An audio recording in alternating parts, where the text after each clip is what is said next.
we're going to talk about head CTs now. Okay.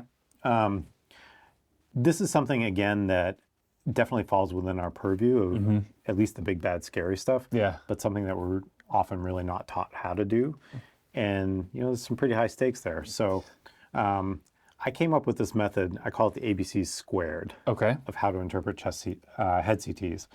And we're going to sort of walk through it. The question always is, why do we have to read these? I get asked this all the time. Like, isn't that why we have radiologists? Isn't that why we have very well-paid radiologists? Yeah. Yes, we do have well-paid radiologists. But again, these are our patients.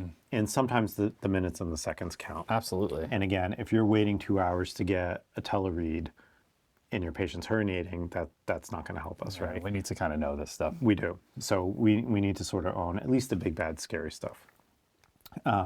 And the other thing is nobody's perfect. And so even radiologists, they miss stuff.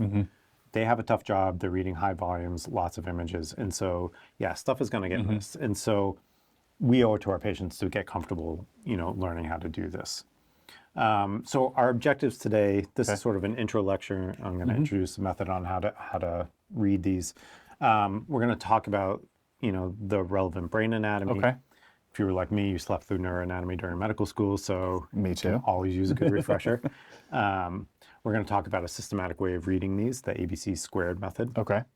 And then we're going to talk about some of the sort of emergent life-threatening pathology. We're going to break it off into a couple of parts later on and divide it up into trauma and structural stuff versus non-traumatic causes. Okay. But I wanted to start with like a good intro section. Yeah, absolutely. So, neuroanatomy 101. Ready. Everyone's favorite. Yeah. So again, a little bit basic, but again, I want to get everyone onto the same page. Absolutely. So, starting at the top and sort of working our way down, there's obviously our cerebral hemispheres. Okay.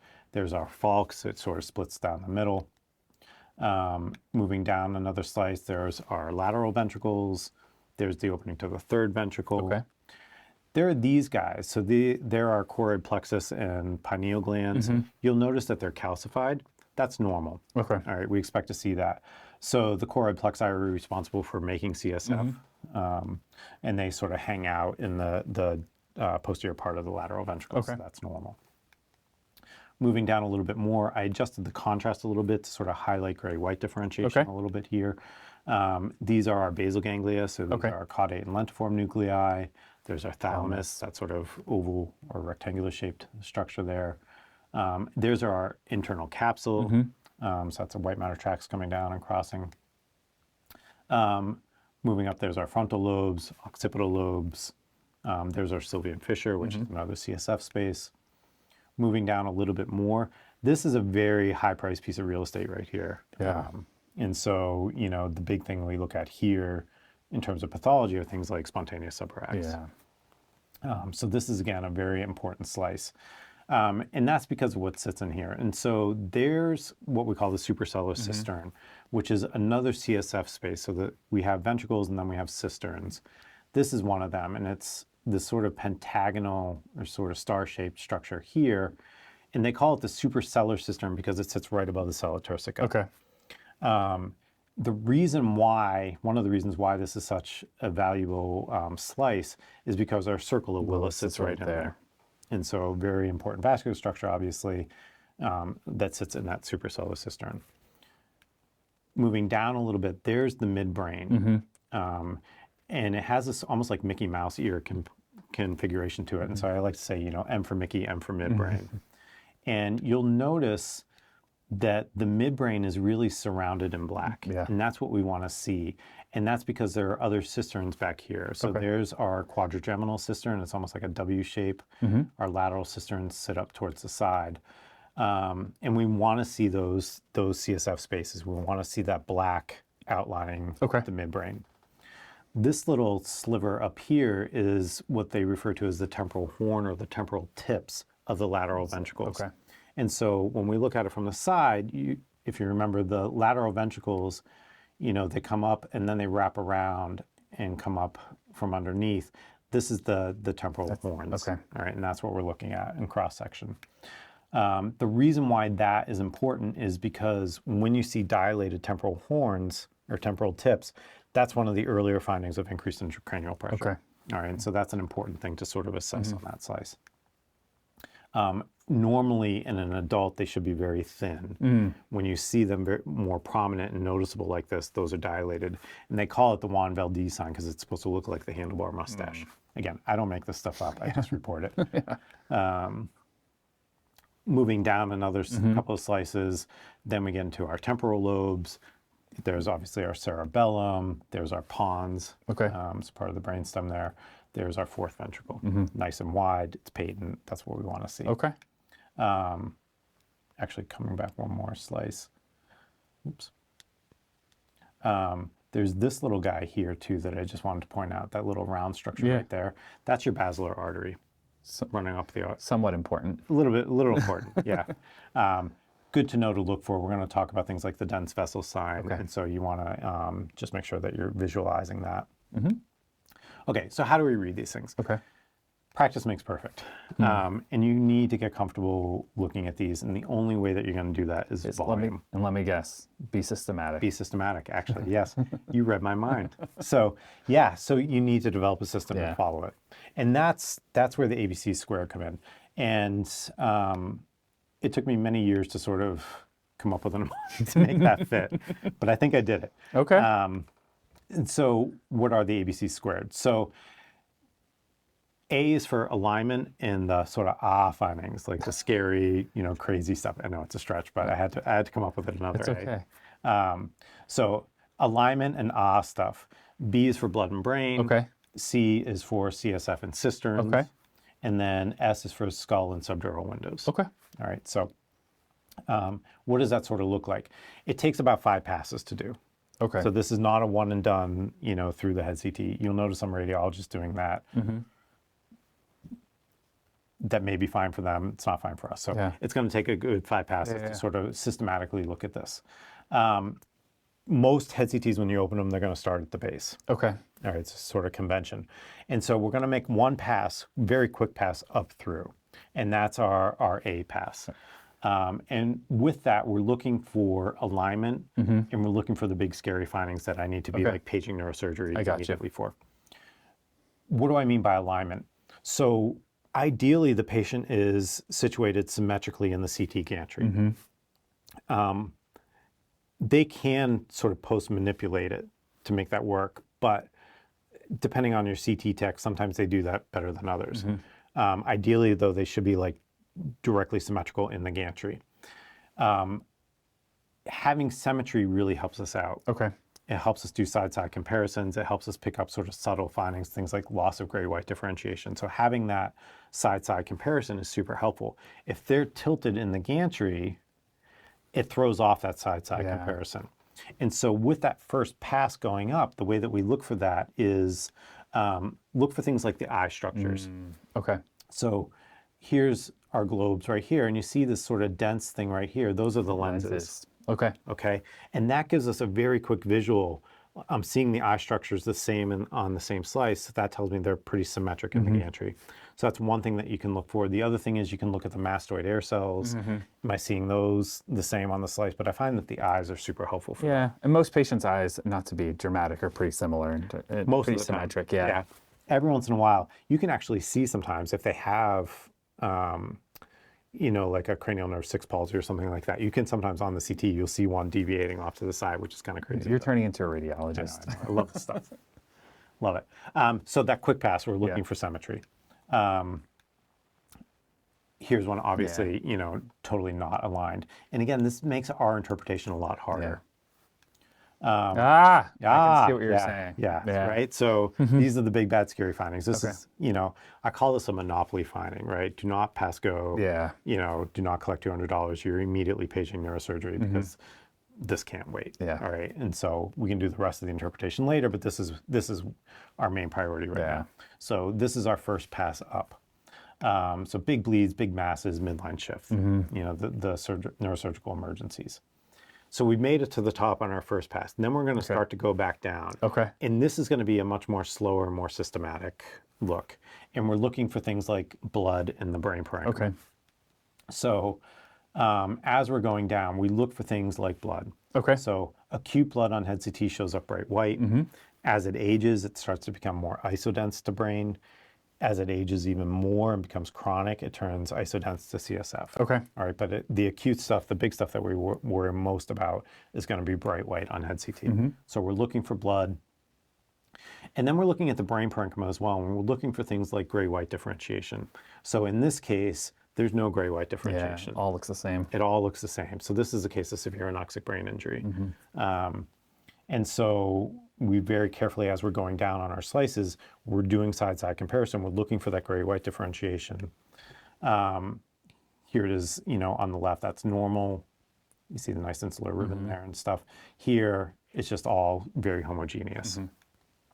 Thank God for symmetry. I always say, it makes life easier for the radiologist and for us.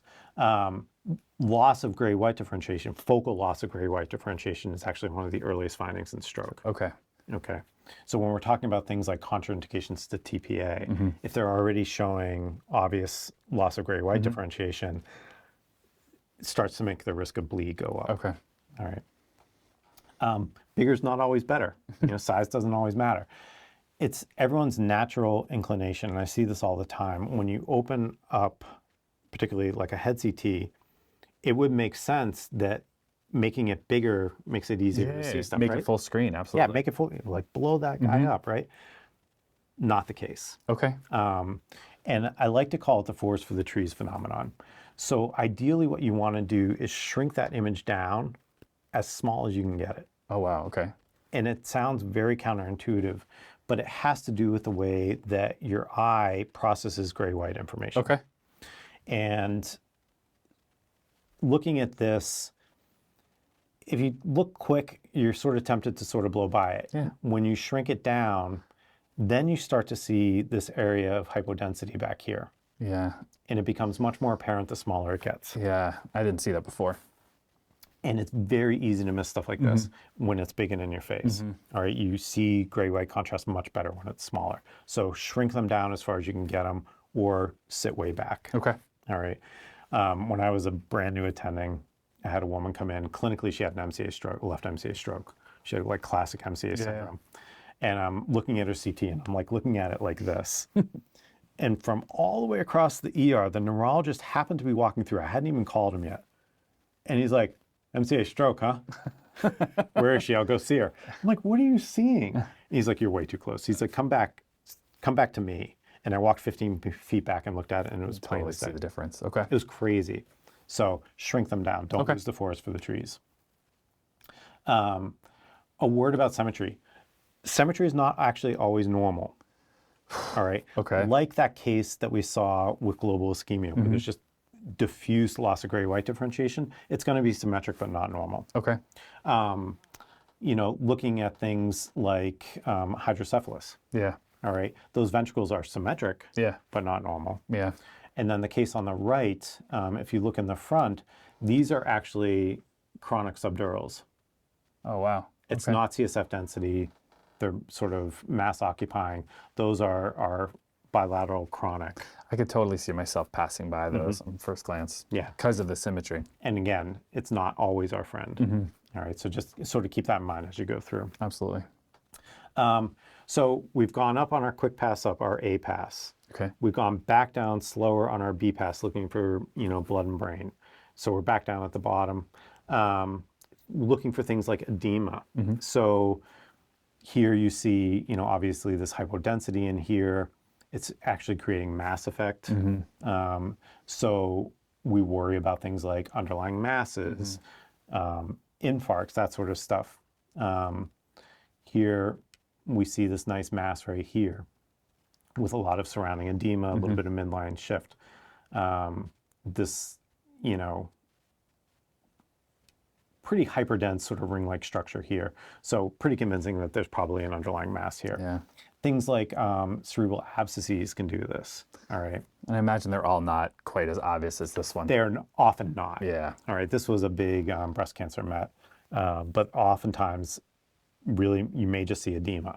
You may not see the actual underlying mass, and that's where things like MRI will come in handy. Not necessarily from the ER, but as part of their workup. So that's our B pass. So we're back down at the bottom. Now we're going to go slowly back up through on our C pass, and we're looking for things like CSF and cisterns. Okay. All right.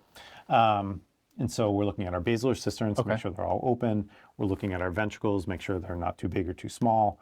We're looking at the sulci, all right, because those are also CSF spaces on the periphery, and looking for things like herniation. Okay.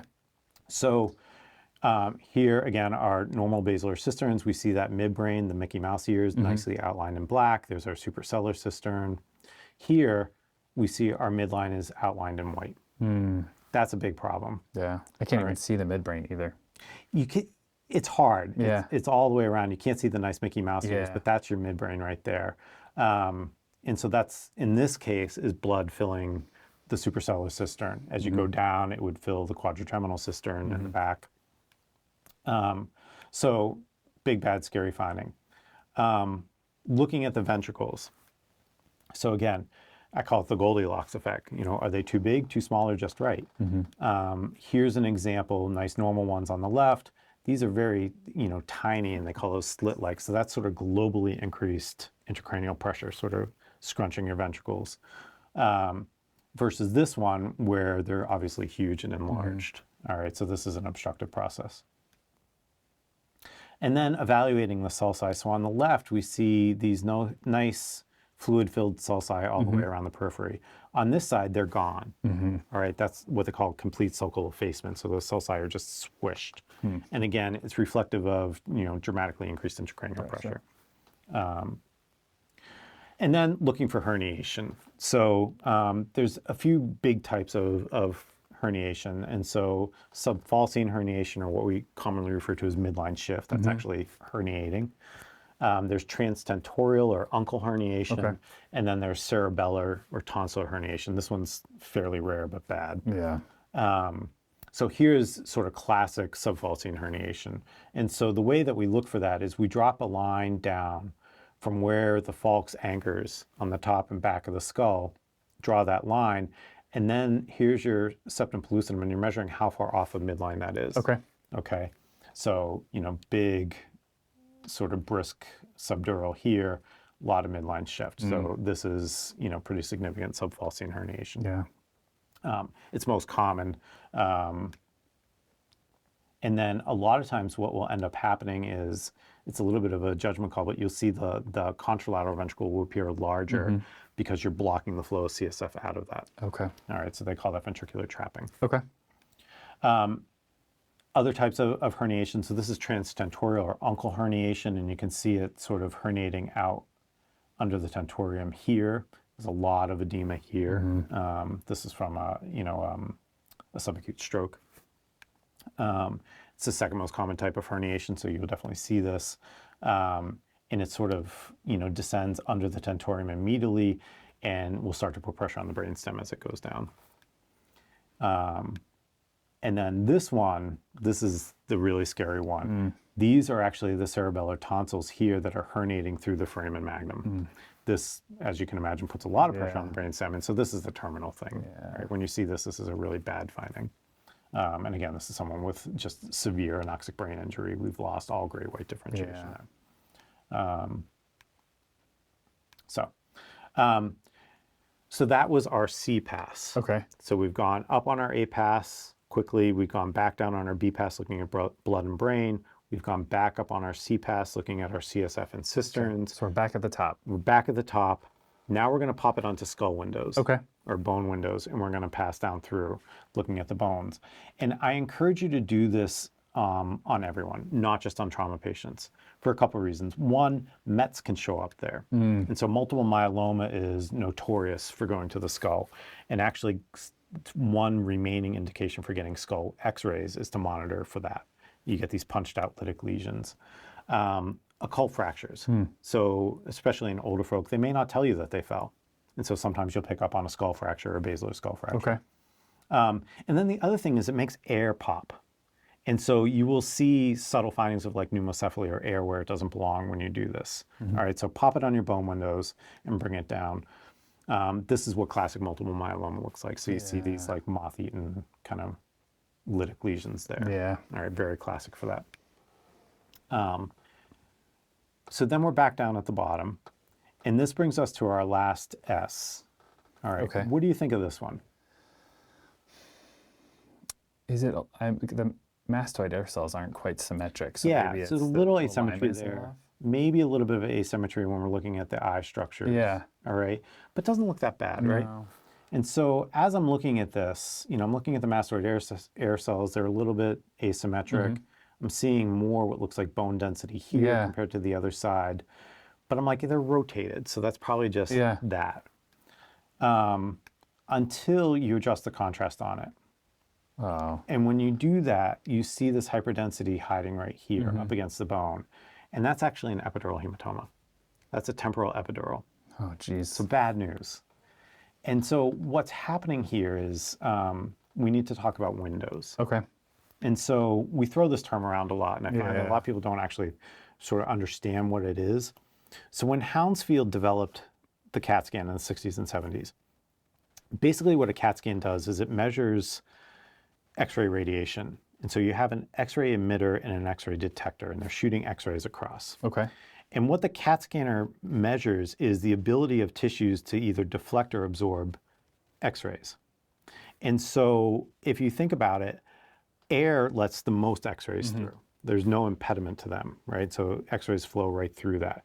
He created this scale, the Hounsfield scale, and he set air at -1,000 because it lets the most X-rays through.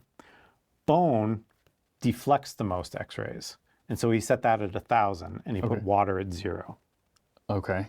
All right. And so when we scan, we can't look at everything. And so we focus on little particular sections of this grayscale, of the Hounsfield scale. And that's where we focus and highlight our attention. And so when we put it, for instance, on lung windows, we're much more closer to air density. All right. And that allows us to see air-filled structures well. When we're looking at bones, it's way up at the other end of the Hounsfield scale. Yeah.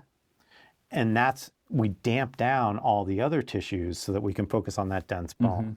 And so we lose all the detail of our soft tissues and stuff. All right. Water sits sort of right in the middle. So it's like almost like a compromise window where we see soft tissues really well, but the bone is sort of too bright. The air is too dark, so we're really focusing on soft tissues. In this case, acute blood sits very close to bone. Interesting. Oh yeah, I mean that's CT. illustrated in that last picture. Or last. And so when you have acute blood sitting up against bone, it can merge together and hide on the regular brain windows. And so what I encourage people to do is put it on a subdural window. Okay. Which is, it's a compromise window where you damp down the contrast and it allows you to separate out on the Hounsfield scale acute blood and bone. Okay. And that's what this is. Okay. It really accentuates. It really does. And these can be super, super subtle. Yeah. And they get missed all the time. And radiology and their PAC systems, they will typically have a preset for the subdural window. We usually do not. And so, but you can easily do this by just adjusting the brightness and contrast. So on my last pass, what I do is I drop the contrast down to highlight this sort of subdural window. Yeah. And you will pick these up all the time. Okay. So again, sort of bringing it home, remember your ABC squared, takes 5 passes. Look for symmetry. Most of the time it will help you. Sometimes it can be a little misleading, but the vast majority of the time symmetry is our friend. Look for don't lose the forest for the trees. So shrink your head CTs down and you will see things pop out at you that you had no idea were there. And then don't forget to put it on subdural windows. And then the final take-home point is just look at your own scans. I know. Again, practice makes perfect. The only way that you're going to get comfortable doing this is by practice, and repetition. Yeah, you're going to pick up stuff before the radiology calls and you will, 100% you will. Yeah. And sometimes, particularly if you're in, a setting where you're depending on telerads and it takes 2 hours to get a read back, you're talking potentially life or death. So it really is important for us to be able to do this. Thanks.